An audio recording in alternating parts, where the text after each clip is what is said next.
Sorry, my people. Thank you for letting me know. Audio is terrible. So yeah, so good evening, everybody. Thanks for tuning in. My sincerest apologies about that little mistake. I hope your families are doing well. To those of you who are watching live and those who will be watching later, I just want to thank you again for tuning in to our AEA Films YouTube channel, where our focus is telling African stories to the mainstream. So if you haven't already, please make sure you're subscribed. We have a playlist of documentaries shot right across Africa, from Voodoo in Togo, the Dahomey Kingdom, Mali, and most recently our 4-part documentary series, Kemet, A Journey Through the Black Land. The documentary, if you haven't seen it already, explores the African origin of ancient Egyptian culture. Okay, so thank you so much. Are we still hearing? Do we still have an audio problem? Are we good?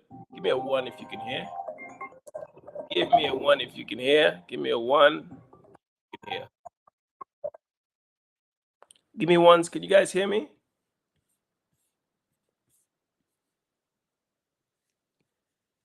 Is the audio working now?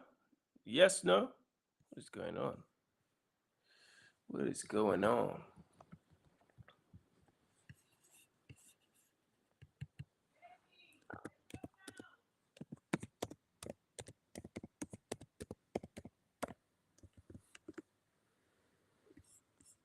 What is going on with me?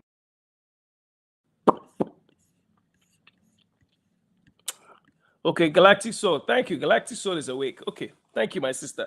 All right, audio is good. Give me ones, please, if you can hear me. Okay, so apologies for that. I don't know what happened. Everything was plugged in, and then for some reason, it's not connecting. So, guys, just so you know, again, let me just say this. I want to apologize for missing yesterday's live.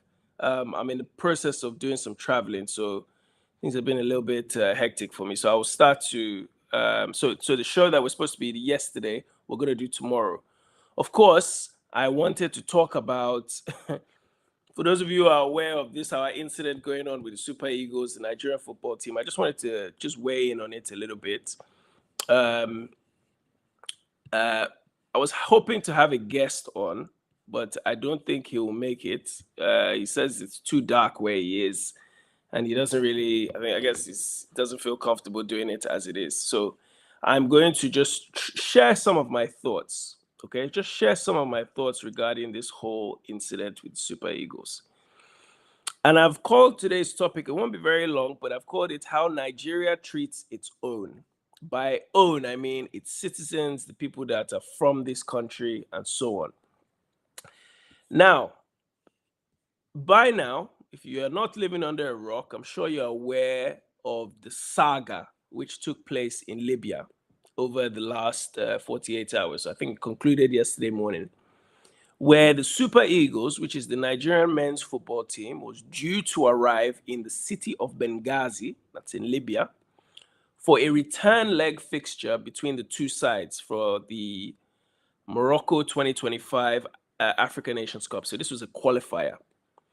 So they had been pre-approved according to the flight plan to go to Benghazi. But as the plane began its descent, they were told by local air traffic controllers that landing approval had been rejected. And so they were now asked to divert some 150 miles away, which is approximately 250 kilometers or so. Is that right? Yeah, 250 kilometers to the city of Al-Abaq instead, right? So they moved 150 miles away. So this is the eastern part of the country. And of course, for those of you who know aviation, fuel is calculated according to the journey time. It's calculated ahead of time. It's part of the flight plan. So something like this can really affect the safety of the aircraft. It can affect, obviously, the passengers on board. So the Libyan authorities insisted that this should happen. In fact, they insisted that the order had come from the highest position. In other words, the only sorts of people that have the power to make decisions like this, you could only imagine, right? So high-ups had decided, we are not going to allow you to land here. We're going to divert you away. Fortunately, the plane arrived safely at Al-Abaq.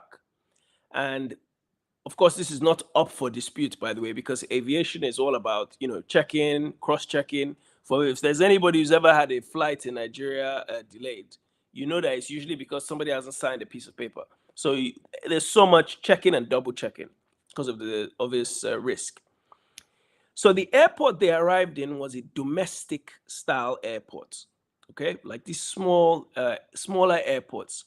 If you go to like the European Union, all these little tiny countries, those airports. So it wasn't equipped for landing, right? Landing such an aircraft, okay, with no, I think they call it INS, AirNav approach or viewer. So they had one chance to land, and fortunately, they landed safely. Now, this is obviously in part to do with the fact that there was a Tunisian pilot who, by the way, did an interview yesterday regarding the whole saga. So please check that out. He had experience flying into that particular area. So that is why he was able to fly in and there were no issues, because it just wasn't designed for that sort of aircraft. Only God knows what could have happened if he didn't have that experience. So what followed as our players disembarked was a nearly 20-hour ordeal that the players of the Super Eagles, Nigerian Super Eagles, stars like the guy who's Ademola Lookman, who's shortlisted for a Ballon d'Or, which is the highest level of award you can receive as a footballer. So I think Lionel Messi has won 8 or 9. Ronaldo's won 5 or 6. I mean, he's shortlisted for this year's Ballon d'Or. You have German Bundesliga winner Victor Boniface. You have Premier League players. You have La Liga players. So this is the Premier League is in England and La Liga is in Spain. We're talking about the 5th ranked team in Africa and the 39th ranked team in the world. They were locked in an airport without food or drink for some 48 hours before a crucial fixture. Now, those few players who could roam on their phone's internet were able to put out tweets, and some were even doing Instagram lives explaining what they were going through. I've even heard that some of the European clubs, once they found out, offered to send jets to pick some of their players up, but they were equally denied entry by the Libyans. Now, there's a backstory to this, one which really I don't think is worth. Let me remove this for now. One which I don't want to spend too much time on because it doesn't bear too much credence to me, to what I want to talk about today. But let me just mention it so that there's some context. So the first fixture, took place this past Saturday in the state of Akwa Ibom, in the capital city of Uyo. So for those of you who know, that is southeast, like pretty much as close to Cameroon as you can get. So preparations for the Libyans had been made for them to fly directly to Uyo, where the match was being played, where the Nigerian Football Federation would arrange to meet them. The story goes that they ignored this arrangement. The Libyan FA just ignored this arrangement and opted to fly to Port Harcourt. Port Harcourt is in Rivers State. Okay, so it's a few hours away. It's more like the Creeks region of Nigeria. Now, they supposedly notified the Nigerian Football Federation about 3 hours before landing. Now, the NFF, of course, encouraged them that you people go directly to Uyo, avoid the long drive. Your players will be tired, But the Libyan FA insisted that they don't wish to pay the cost for this. Okay. Now, for those of you who know, Port Harcourt is an international airport, right? It's probably the only major airport in that particular area of Nigeria. I know you have Enugu, which is international as well. You have some nice airports, but it's the only like major one that really deals with international flights. By the way, my wife and I have a very we also experienced our own ordeal in Port Harcourt Airport some 11 years ago, but we'll talk about that another day. Anyway, so Port Harcourt is a major port also. It's a port city, and it has a major airport which is used for people working in the oil sector and those who want to visit that area of Nigeria from abroad. So when the Libyans landed there, it wasn't as easy for them to navigate through the airport because the NFF, National Football Federation of Nigeria, hadn't prepared for it. Hadn't prepared for it to happen. They were expecting them in Uyo. So, of course, they were delayed at the airport for a couple of hours. I'm setting the background here so that you guys understand. I'm going to get to my point eventually. So the NFF arranged for them some coaches, an armed escort, but of course the Libyans rejected the coach. They got their own, and apparently it had no air conditioning. Now, in the end, by their own choice, they had a miserable journey to Uyo. They were given an escort, but they had a horrible journey to Uyo, had a long wait at the airport, not the same level of wait that the Super Eagles got, just a couple of hours. And by the time they got to the stadium, played the match, they eventually lost the game. And just for context, people, we're talking about Libya, which is pretty much in a state of war. If you remember, since Hillary Clinton famously boasted about killing their leader, Muammar Gaddafi, back in I think it was 12, I can't remember. What year was it now? Yes, it's over 10 years ago now. So since she boasted about killing Muammar Gaddafi, the country has basically been run by different fiefdoms, right? With who over the last decade have controlled everything from illegal migration, drugs, so-called slave workers, right? The slave thing that happened during COVID, if you remember. And the place has been in a perpetual state of war. It's never really come out of it. And the name Benghazi, once you hear Benghazi, your alarm bell should already be ringing. Benghazi, anyway. Now, in the last few years, 2021, 2022 in particular, this same Libya, now back to football, they played the same trick on Nigerian clubs who were coming to play fixtures for the CAF Champions League, which is the continental football league that is played with all the teams, all the participating teams from the 54 countries. Enyimba FC, which is a Nigerian team, was kept at an airport in Libya for 24 hours. There was another team, Rivers United, who the gamesmanship was shown to them a different way. They were forced to train in darkness because the Libyans refused to put the power on for them to train before a match. We know also that North African sides like to do this sort of thing. Okay, not only they don't only do it to countries like sub-Sahara, so-called sub-Sahara, but they do it to their neighbors as well, which also screams of the problems of racism and prejudice that still divide all of Africa. So my concern is never the perpetrator. It's never about what the perpetrator has done. It's those it's been perpetrated to, the victims, so-called victims. And I want to just say a lot has been made since it happened. That, people say that these players, they were serving their country. They were treated with such disregard. Yes, of course. What happened should have been avoided. But we're talking about, and I don't mean to sound patronizing or even condescending here, we're talking about multimillionaire footballers who experienced 20 hours of delay at an airport. And because of their profile, they had the world hurtling to their rescue. Libya was wrong, there's no doubt about it.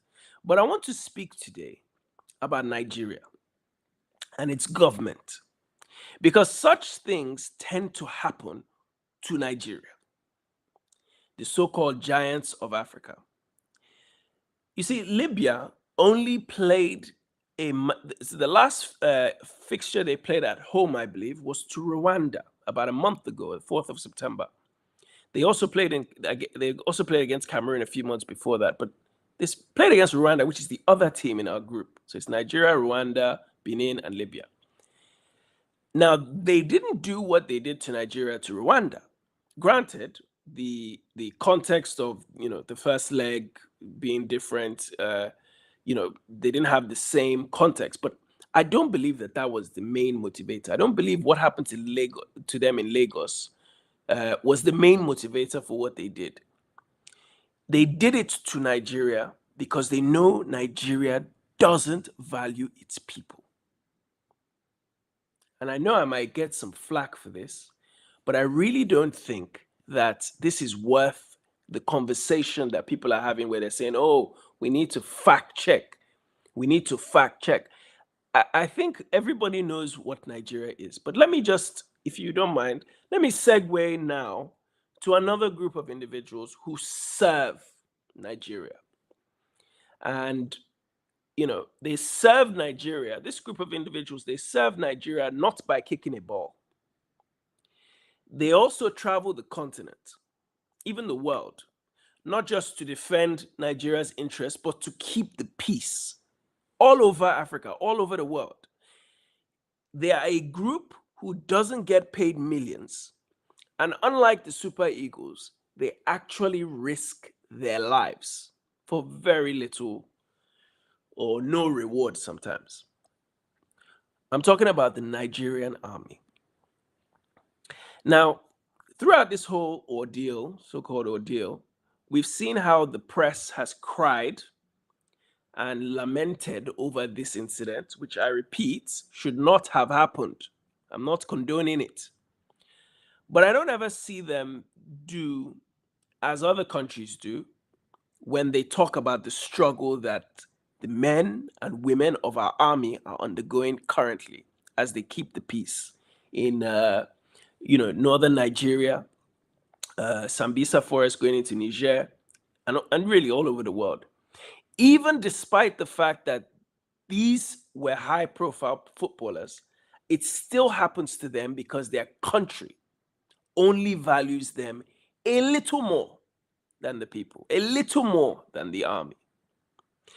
But what does it say about a country which values its footballers over its soldiers? You see, I'm of the opinion that Nigeria is the cause, directly or indirectly, of this particular problem with Super Eagles. But it's just an example of the many other people in service to the nation who are being unfairly treated.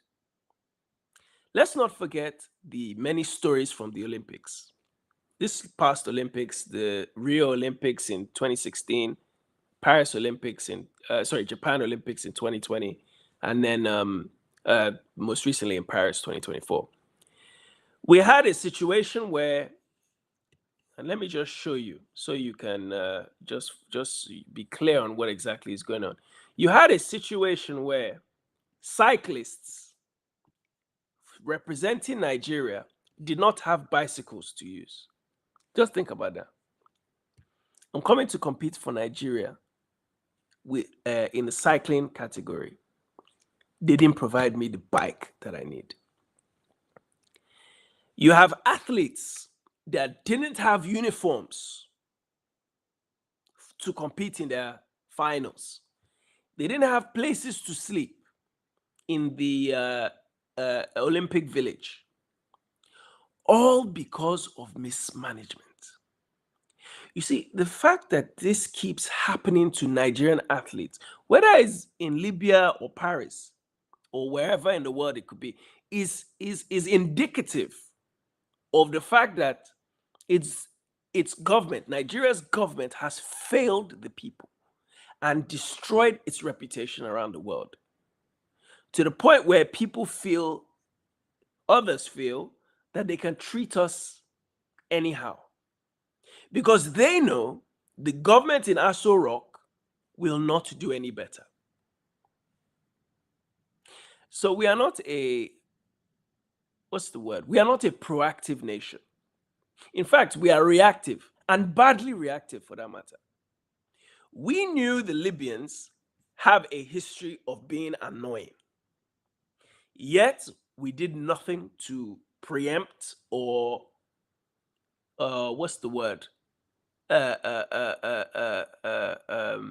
preempt the possibility of there being a problem. Now, if we valued our players, we would have sent maybe, I don't know, Air Force or additional security, knowing full well we're going to, for lack of a better word, a country ravaged by war. At least that presence, whether they went ahead of time or alongside the players, would have prevented the sort of caging in that the players had to experience.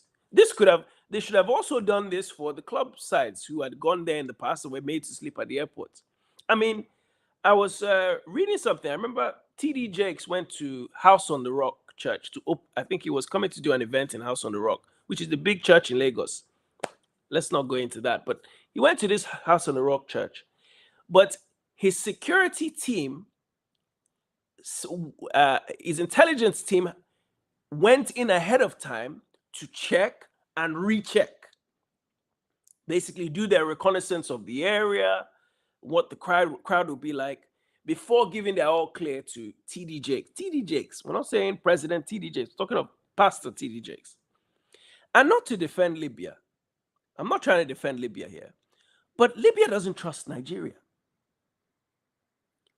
It's why they made their own preparations. They were given a coach. They said, we don't want your coach. We've seen Morocco, teams like Morocco, they don't leave their country without bringing their own food, without bringing their own water. With the drinks that they need, the energy drinks for their players. But we, Nigeria, giants of Africa, we send our players to Rio for Olympic football. And it's the captain that has to charter the plane for them to fly to the point where they arrive on the day of the fixture, the first fixture. Who remembers that match, by the way? John Obi Mikel had to use his credit card to pay for a charter flight to get his players from, was it Brazil or Atlanta? I can't remember. To get from Atlanta down to Brazil to play their first game. How many of you have read Sunday Olise's account of the 1996 Olympics? He wrote a book called, what's the name of the book now? Sunday Olise, former captain of the Super Eagles from around 97 till 2002. Amazing guy. I had a privilege of speaking to him a few years ago, trying to do a documentary on his life. If you read his account of that 1996 Olympics, which we won, by the way, we won the gold in Atlanta. Do you know it's Olise that used his own credit card to pay for the coach that drove them around? He even drove the coach. This is the coach that was the bus that was driving them around to go to their training and back to the hotel. The NFF, at the time, the NFA, couldn't even get them hotels. So they ended up staying in motels. Okay? Those of you in America, you know the difference between a hotel and a motel. Do you put professional athletes in a motel? Can you imagine Super Bowl is happening tomorrow and they tell you that this motel is full of the 900 players in the NFL team, and this other motel has, are we taking ourselves seriously? You see, there are people, our athletes have changed the perception of Nigerians, at least in the 1990s. For the 1990s going into 2000, it's athletes that changed the perception of Nigeria. Once we burst onto the international stage in that 1994 World Cup, we were not very long after that, we were ranked 5th in the world. Today, the people that are changing the perception of Nigeria a little bit who are talented people, although I don't condone their behavior, is our musicians.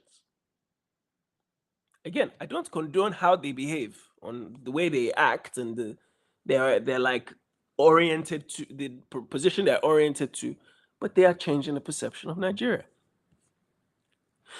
So the treatment of the Super Eagles in Libya, not just them, but our women's national football team, who, if you remember, was it this year or last year, they also had to sleep at an airport because of poor planning.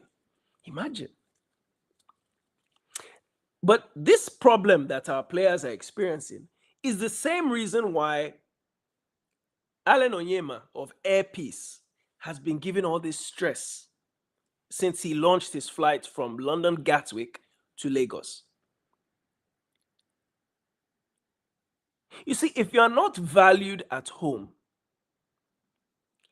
how will you have the dignity to make someone value you when you're across the street in your neighbor's house? Respect is earned, people. The Libyans they didn't disrespect the Rwandans when they came a month ago, because they know Kagame and they know Rwanda. They know that both Kagame and Rwanda respect their footballers, they respect their people, they respect their armed forces. Libya knows that we Nigerians, we are the opposite. We don't respect anybody. We don't respect our footballers, our soldiers, our people. And to be honest with you, the this, I think, is worth discussing more than, oh, these Libyans did this horrible thing to us. It's more why us that we need to think about. Now, again, for those of you who are just tuning in, please, please, please hit the like button. I'm going to take your comments in a minute, but please hit the like button. I had been planning to have a guest on today. Unfortunately, he's let me down. He says there's no lights where he is, which means I think it's too dark for him. So anyway, that's fine. Let me just get to the point I'm trying to make here, and then we can open up the discussion. And please feel free, if anybody wants to jump on the call today, just indicate in the chat, and then I'll send you the link so that you can jump on. But I want to go in a slightly different direction and talk about the army today and all they have done. Okay, but let me just juxtapose that with the Super Eagles, or rather the Nigerian football team, men and women. So our senior team, for those of you who don't know, we've won 3 AFCON. That's 3 continental tournaments, right? Best team in Africa. If you know what happened earlier this year, we lost a very slim final to the host nation, Ivory Coast, we had beaten earlier on in the tournament. But we won 3 times, 1980, 94, and 2013. We've been to 6 World Cups. On 3 occasions, we got to the round of 16. Twice we topped our group, including one time we had Argentina, another time we had Spain. We've won an Olympic gold medal, we've won an Olympic silver medal, and we've won an Olympic bronze medal in football. Included the bronze medal was the 2016 one where the captain paid for the flight, and the 1996 gold medal was when the captain paid for the buses that we used to get around.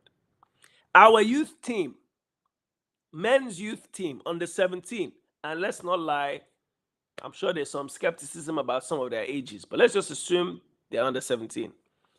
We are 5-time winners of the under 17 World Cup. We are the most successful team in the world, considering our FA has only really been fully functioning for the last 45 years. We are the most successful team at under 17 level. Under 20 level, we've been runner-up on 2 occasions, including the World Cup, the under 20 World Cup that brought Messi and John Obi Mikel, burst them onto the scene, if you will. In Africa, we've won about 7 titles at under 20 level as well. Now, our women's team have won 11 African Cup of Nations. Our women's team. This is the same women's team that they make to sleep on the floor. We have a footballer, Asisat Oshoala, who has been regarded as the best African player for I don't know how many decades now. I mean, how many times now? Our women have gone to the quarterfinals of the World Cup. Do you remember the 1999 World Cup? Those of you who remember, I think we got knocked out by America.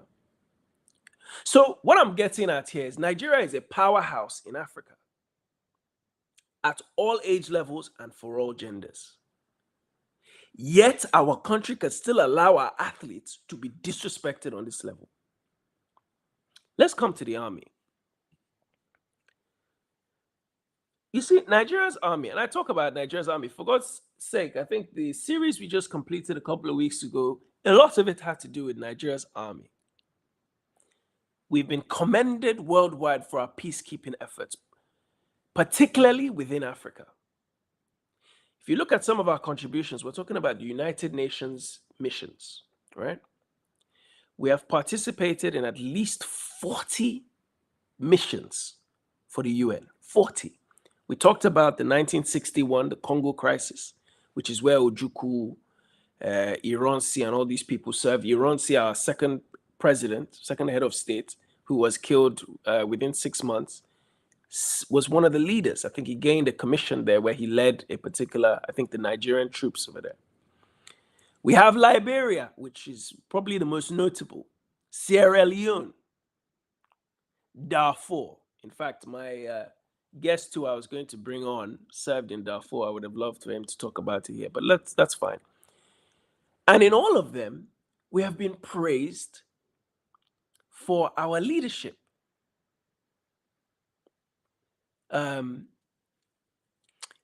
I'm even forgetting. There's one I'm forgetting. Yugoslavia, former Yugoslavia. We served as peacekeepers in former Yugoslavia in 1998. Nigeria. You look at all the various ECOMOG operations, like I said, Liberia, Sierra Leone, you know, both the governments and the governing, the regional bodies commended Nigerian troops for their work. The African Union right now, I saw a stat that Nigeria's peacekeeping in Somalia and Sudan has been recognized by the AU. Nigeria has contributed over 200,000 troops globally and is consistently praised by international organizations for its role in stabilizing conflict regions. There are the stats for our national football teams and the army. Yet, on both sides, they can treat us disrespectfully. The country doesn't care to show us enough respect.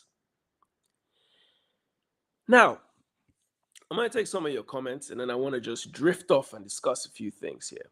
Okay. Thank you again, people. My apologies for the audio. Okay, let's take some of your comments. The people of Nigeria value football over their own personal time, well-being, and society. Thank you, T. My Jake.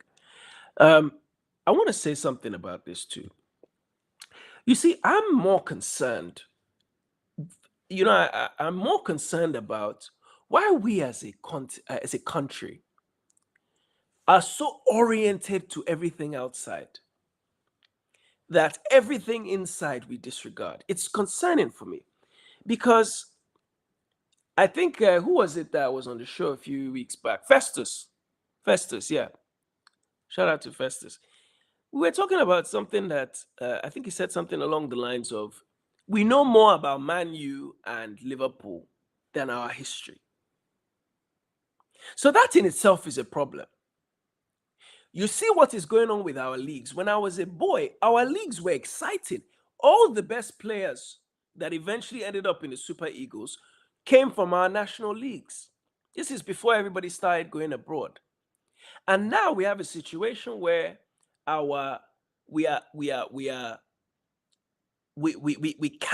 we've destroyed our league so much that we cannot even go, that we now have to go and find the boys who grew up, rejected one country, and decided to join Nigeria as a second option in some cases. Certainly, Ademola Lookman, as much as we praise him, Nigeria wasn't his first choice. I think Alex Iwobi, it was his first choice. I think he's one of the few. William Troost-Ekong, I know took place in that. He took part in that 2016. Our current captain participated in the first World Cup. First in that Rio Olympics. But I don't believe Nigeria was his first option. We destroy our league, destroy the reputation of our national team. How many of these players do you think will look at this thing like, how many players that are around, like Tammy Abraham, who plays for AC Milan at the moment, who is considering shifting from England to Nigeria? You don't think they're watching things like this and thinking, hi, problemo. So I think it's worth looking at the fact that why are we so obsessed with everything outside and we don't look inside? All these Biafrans always look for every opportunity to come there. What are we talking about? No one's talking about Biafra, my friend. You are on the wrong show. Maybe you need to watch another video. Nigeria 5-4 Japan from Atlanta to Rio. Nigeria 5-4. That's it. Yes. So this is the game where Nigeria flew from Atlanta, got there the morning of the fixture with Japan, and managed to beat them 5-4. Again, maybe that's down to the fact that some of our boys are not boys and they were men. I think it's Olympics is under 23. Age is not that important, but I think you can only have a certain number of over 23s. Maybe we had more than we were supposed to. I don't know. I'm not trying to be facetious or jokey, but this is the reality of who we are. Talented who? Not the entertainers. No, We can have a conversation about that one another day. But I think, yes, we have some talent. We certainly have talented entertainers. But I think their orientation also is geared outside. You will see them, the music is original, but the appearance, the mannerisms, the characteristics, the personalities are very outside. They look at America for their culture. Really, they will speak Yoruba and talk about this one or that one. Really, they're just it's a Nigerian version. And I talked about this when I came on Courtney Michelle's platform some years ago. Uh, where yes, our music is powerful. It's in terms of the way it's reaching, but the substance of it, you know. And I said this thing to my wife the other day. I said, "Can you differentiate between a U.S. rapper artist and a so-called Afrobeat artist from Nigeria? You can't. It's just the lyrics, the language, but the content is the same. Their personalities are the same. Their ways of life are the same. So for me, that's why I'm saying there's no demarcation. Lizzie, my dear sister, I didn't even see this your super chat. Thank you very much. Sounds like the same tussle with the visa applications to the UAE. Let me just say this, just on that issue. Oh yeah, absolutely. We served as peacekeeper in 1998, and this is the thing that we fail to understand just how important our army is. And this guy who I was going to bring on is a man by the name of Tuchku. He served as a corporal. It's a shame he's not going to make it today. Maybe I'll try and bring him on another day. But Tochukwu would tell me about how if you trust your generals or your commanding officers going to fight Boko Haram, you'll be killed. Because they are only there to try and siphon whatever arms and finances have been given to the troops. But let me not talk about that. I'll bring him on another day and have him tell you his personal story, because it's not for me to do. That's why Ironsi wanted to make himself the Mobutu. Mike, Mike. I don't know where you are getting your facts from, my dear brother, but I don't know where you got this one from. There's nothing like Ironsi wanted to make himself Mobutu. But anyway, we can talk about that one another time also. It's easier to orient outside when there's work to do inside. Okay, good point. Good point. Thank you very much, T Majek, for the super chat. That's true. Folks will debate who will win EPL, Champions League of teams, whose cities they've never visited and probably may never visit. So for me, it's a greater concern, again, like I said, that we are in a place where, as African people, everything we do comes from outside. All our influences come from outside. Our slang. They talk about our languages as, say, for my language, for example, Igbo language, is one of the fastest dying languages. But when it comes to Alexi Wobi being stuck outside, when it comes to Alexi Wobi being stuck in a stadium, Victor Boniface being stuck in a stadium, people are so passionate to speak. And no one wants to talk about the plight of our army, our soldiers, and the everyday people. Because this problem that is facing our athletes is just a heightened version of what every Nigerian is dealing with on a daily basis. Thank you for the super chat, my brother. Those entertainers aren't employed by Nigerian corporations, so the product is not meant to be geared to locals. Now, Hollywood own these people. That's why they wear nonsense and flash suspect symbols. Very good point. Very good point. You see, we are not in a position. Thank you. Mike, so you came here to troll. I'll remove you. Please don't waste my time, please. But back to this whole thing about our musicians. Yes, it's good that we are successful we have created an industry that the world is interested in. For one, it's supposed to generate income through the entertainers, bringing money back. Lagos. So let's take that separately now. Lagos is where a lot of this music is produced. A lot of the movies are produced in Lagos. A lot of the entertainment comes from Lagos, Asaba, Delta State, and some in the north, but mostly those two cities. So me, I asked the question, why not find a way to make Lagos a cultural center for music? Create some sort of situation where visas are, even if visa is difficult to get for the rest of Nigeria, but it's simplified for Lagos. Because even the artists themselves use Lagos the same way the politicians use Lagos. The artists themselves use Lagos the same way the governors, the same way the pastors do. It's a playground for them to spend their money from outside. And when I say spend, I mean bringing their Rolls Royce Phantoms, excuse me, bringing their Ferraris, which the roads are so bad that Ferrari, you cannot drive it more than excuse me, more than a few times a year, let alone excuse me, guys.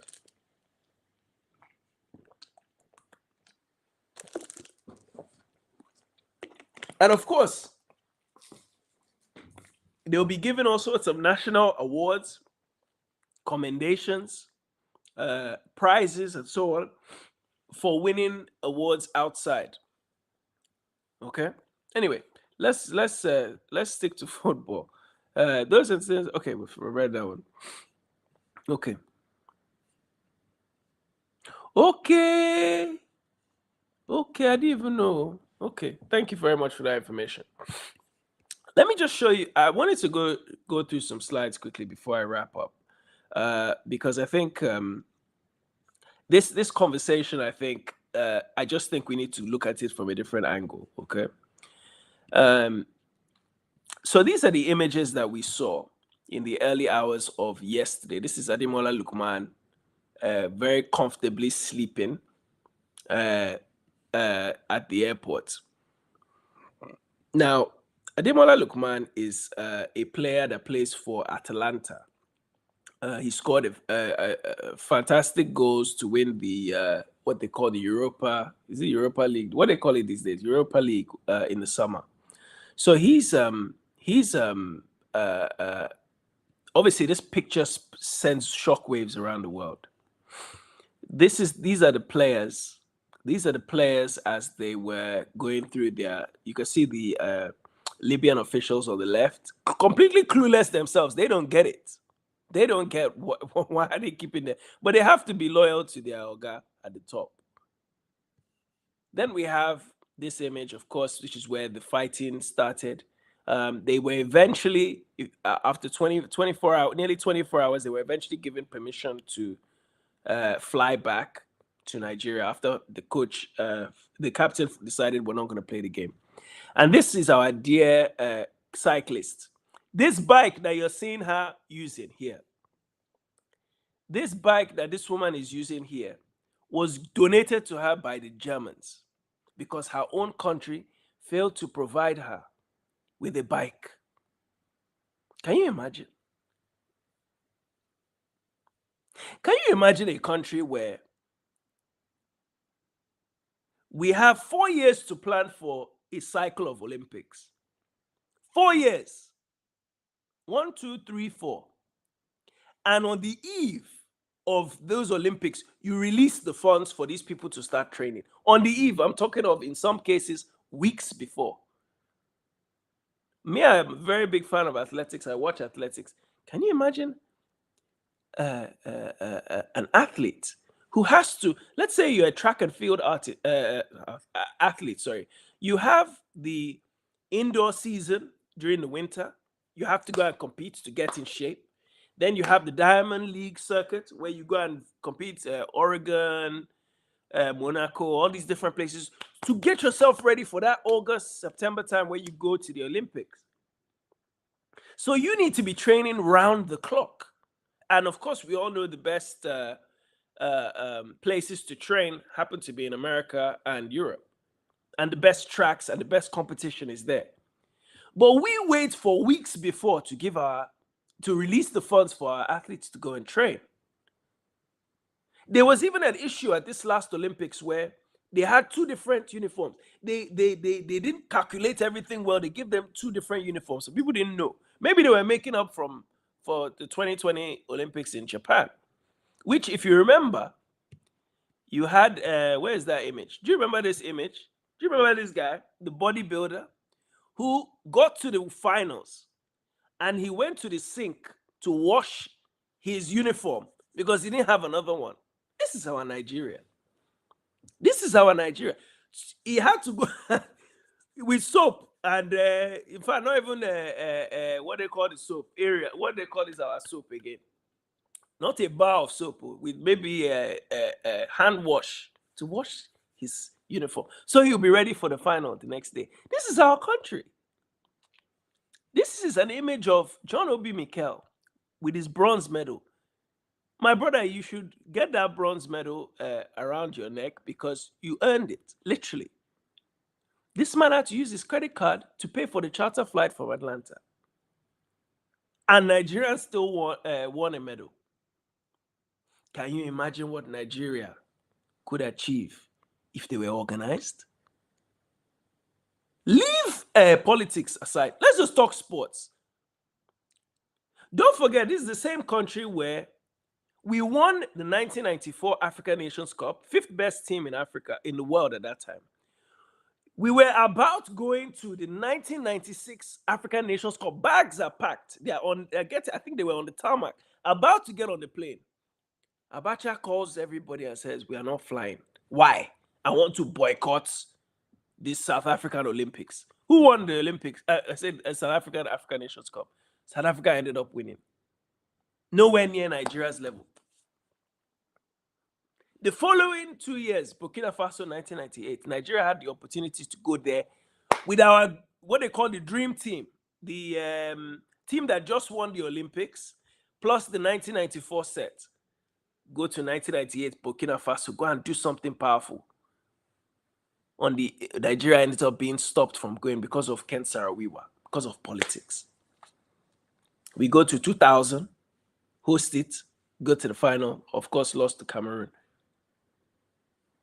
Can you imagine what Nigeria could have achieved as a sporting nation with just 10% more organization? This is our John Obi Mikel, who, by the way, now is happy to sit in Dubai and criticize. And you know what?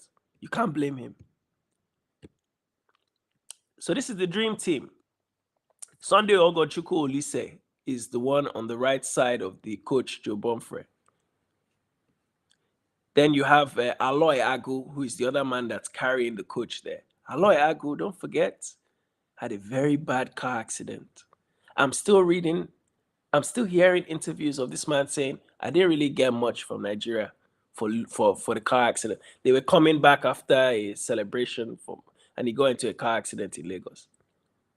But that Olise on the right there, who I hope we end up making this documentary together, is the one that paid for the buses that ushered them around. These men were sleeping in motels. How many of these men can you recognize? You can all recognize the one on the left. You can see Taribo West somewhere there. At least those ones, you should all know them. These men were sleeping in motels. Nigeria got a problem. Look at our troops. Look at our troops. And you know one thing about us, for those of you who know, I knew some people from NMS who went to NMS, Nigerian Military School in Zaria. Best military academy. In fact, I think some of their troops, some of the officers there trained some of the officers for the Niger army. So Nigerian officers trained them. Look at the thoroughness of these guys. Do these guys look like... don't they look like they were selected from the best of the best? This is like 300. The best of the best. They sent them to Yugoslavia, sent them to go and fight in Sierra Leone, sent them to go and fight in Liberia and keep the peace. Sudan, Darfur. This is in Sierra Leone, I believe. These are men that are coming, they're getting paid. If I get to Chuku on another day, I'll have him talk about this thing. But they're talking, these men are, They will get paid. In fact, Tochukwu told me one time, he said, this is Corporal Tochukwu, the person I was supposed to have on today. He said, look, we would have gone, when we go, we prefer to go and do overseas peacekeeping because they pay us in dollars. If we're supposed to, I forget the exact amount, if we're supposed to get 750, they half it. The Nigerian government halves it. But while we're in Nigeria, the little salary we're getting, we don't even get that. This is Nigeria. And we're talking about footballers. Lastly, before I move on, I want to just talk about this gentleman, Lieutenant General Atairu, who unfortunately was, should we say, assassinated in 2021. If you remember what was going on in 2021, in May actually, 2021, if you remember what was going on in 2021, we had a situation where we had a series of coups. I think Mali had a coup. Who else had a coup around that time? Burkina. No, not Burkina. Guinea had their coup around that time period.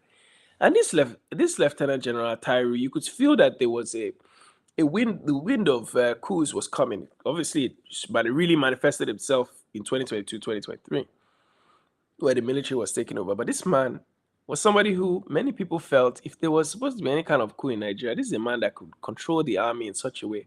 They shot this man's helicopter from the sky. This is our Nigeria. Aka, I'm seeing what you are writing. I'm coming to it. And this, of course, are the troops that go to Sambisa Forest and are left alone. Tell me, how do you have a country where the people that are supposed to be defending the country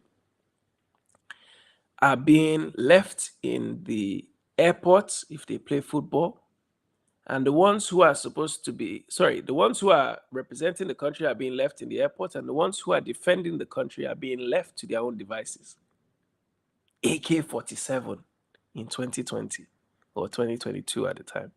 AK-47 to fight Boko Haram with their complex weapons, who we know are being supplied by whatever. We won't mention them here. Anyway, let me just take your comments and then we'll start wrapping up. Again, if anybody wants to jump on, please give me indicate in the chat and I will send over the link. Okay, Mike, so you're not trolling. I'm actually not trolling. I'm making a true statement. About Biafrans. What did you say about Biafra? Let's just go back quickly. Let's analyze so that I'll not be unfair. Is there all these Biafrans always look for every opportunity to condemn Nigeria? So you don't condemn Nigeria, Mike. You love Nigeria as it is, ba? Mike, please indicate. You love Nigeria as it is. Nigeria is working for you. If it's working for you, no problem. Forgive me for condemning. But I know the reality of Nigeria. Maybe you don't. I don't even know. Mike, by the way, where are you? Are you abroad? Are you in Nigeria now? Is your Wi-Fi, is your data working to the point where we can have this chat? I don't know. Let's be real, my brother. Let's not be sentimental. All this Biafra nonsense, this one is Biafra. This one, Sunday Igbo is in Lagos right now. I say he's in London right now. He gave a petition to a Downing Street to separate and create Oduduwa nation, a separate Yoruba nation.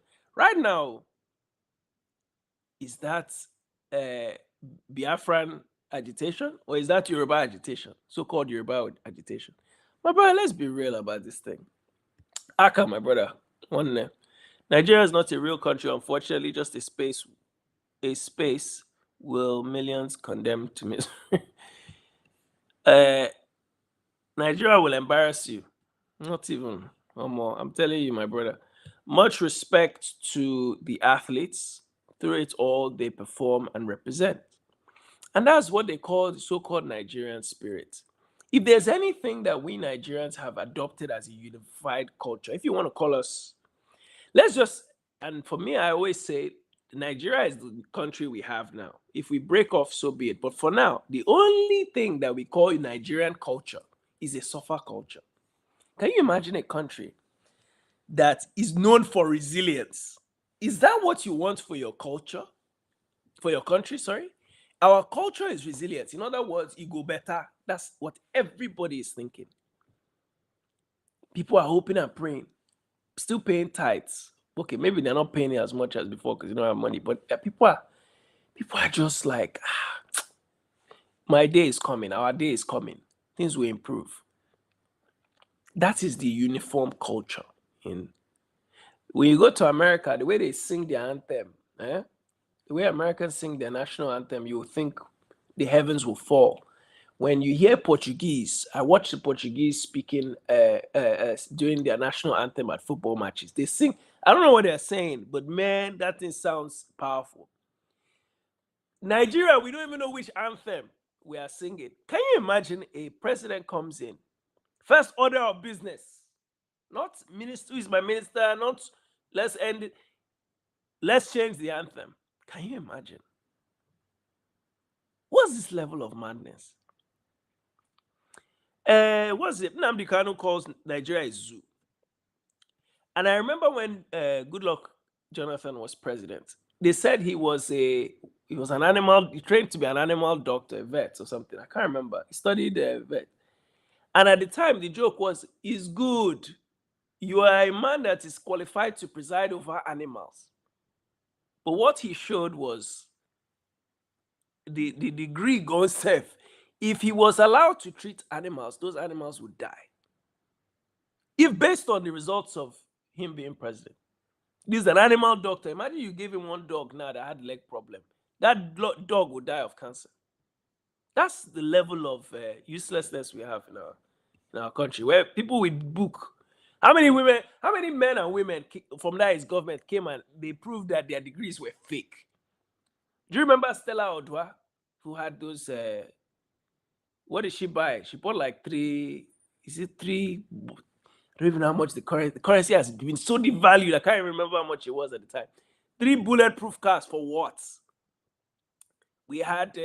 She faked her degree. She said that she did one course in America for 2 weeks. Said it was a degree. You had Dieziani Alisamadweke, who is claiming. Is it Bahrain she's from these days? I don't know which place in the world that she has passport for. Carried her billions. Oh, my people. Not my country. Have I read that one? Okay. Joseph Dosu. Sorry, I said a lawyer. Excuse me. Sorry. Thank you for correcting me. Shameful. The authorities steal the funds allocated to sports, military, and social services. Look, next Olympics is where? Los Angeles. The new sports minister, I believe, where after this Olympics came and did one interview on Arise News where he was, no, we were not prepared. I apologize. Wait till Los Angeles. Would they still be in power? What was it? 4 years time? Would they still be around? Probably. Let's see what they've planned for in Los Angeles. A country is not built on what could have been. Definitely not. Mike, read the entirety of Mike, I beg, please, Mike. Mike, I don't get what you. Mike, you want to come on so that we understand what you're talking about? Because I'm now confused, my brother. It used to be that the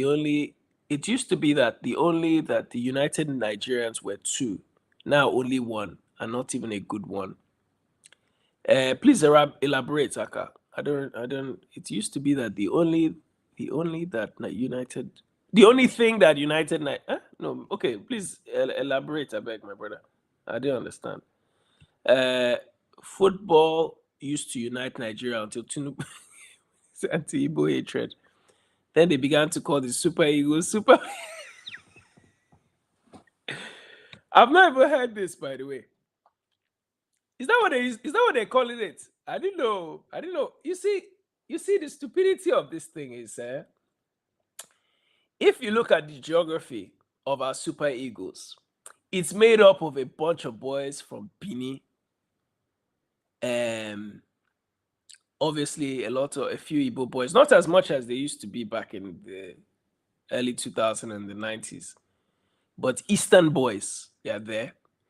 And really, foreign boys. Let's keep it 100. Yes, foreign boys with various degrees of parts of Nigeria. But the ones that are homegrown are Lagos boys. Osime is a Bini boy. Grew up in Ajegunle. Even the Igalo them, Bini boys, brought up in Ajegunle. We're talking of people who are Lagos, but if you go back to the first generation, all them Sunday only say, what's his name?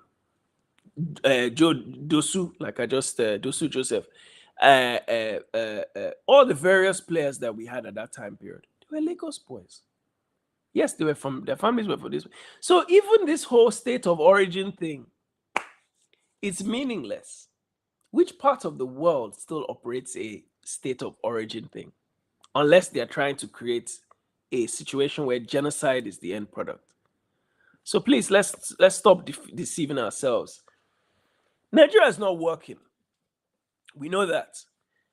But at least the few things that we have that give us a sense of pride, please, let's work on trying to improve them. And if that's not the case, let everybody go back to their own corner and improve what they have. In spite of Aso Rock, in spite of Abuja, in spite of the presidency, do what you can to improve your own side. So, with that said, my people, I'm going to begin wrapping up. Please,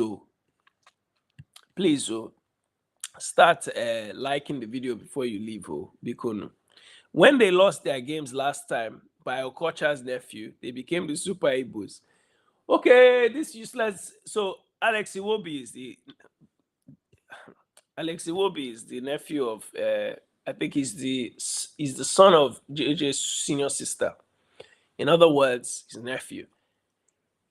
You know, for lack of I think he played England under 21 before eventually coming to play for Nigeria. England would not have selected him anyway, let's be honest.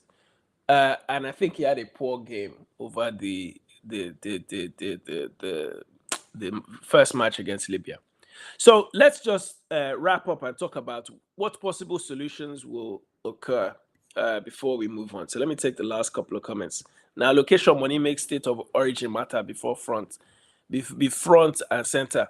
And location money makes state of origin matter before front and center. Absolutely. I mean, it's all to do with that now.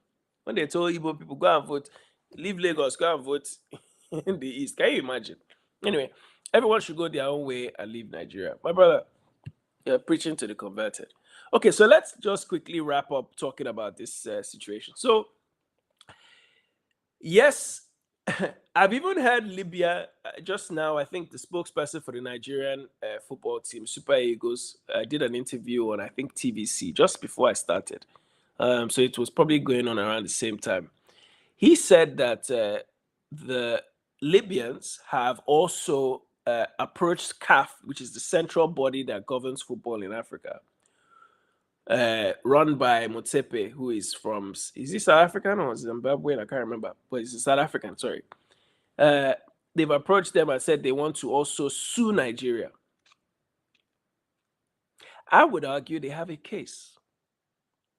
Because I don't believe for a second that Nigeria, as a football-loving nation who is well aware of the economic but also the political and civil dangers that exist in Nigeria, particularly that area of South and Southeast, would not have made preparations.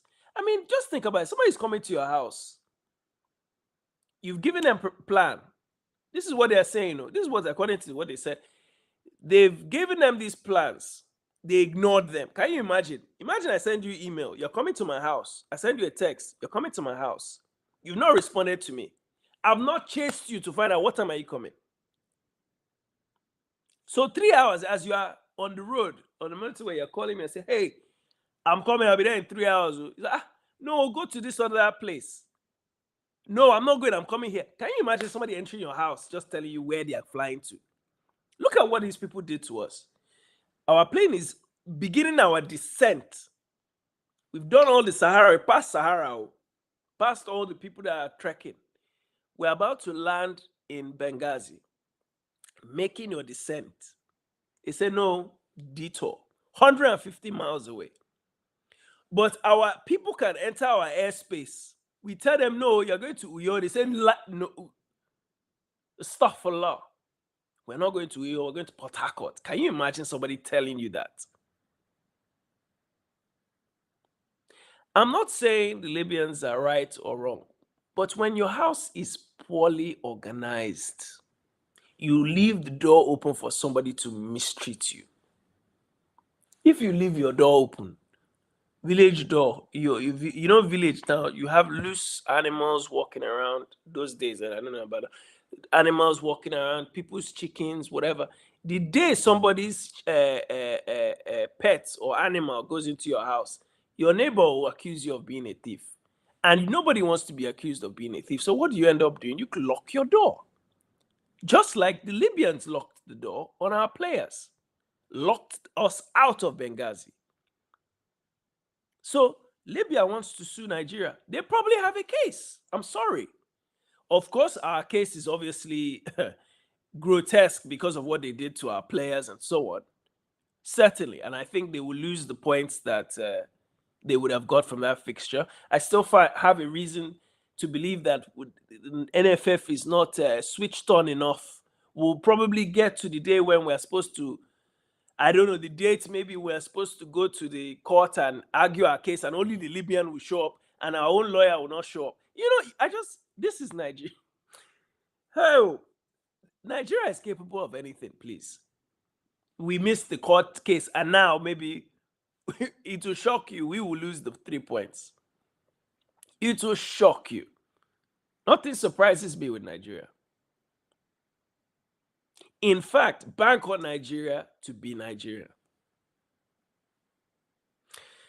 My people, so if nobody is jumping on, I just wanted to say a big thank you to everybody. So tomorrow, if you have not seen it already, we're doing a discussion on the failure of Pan-Africanism. Cue your negative comments.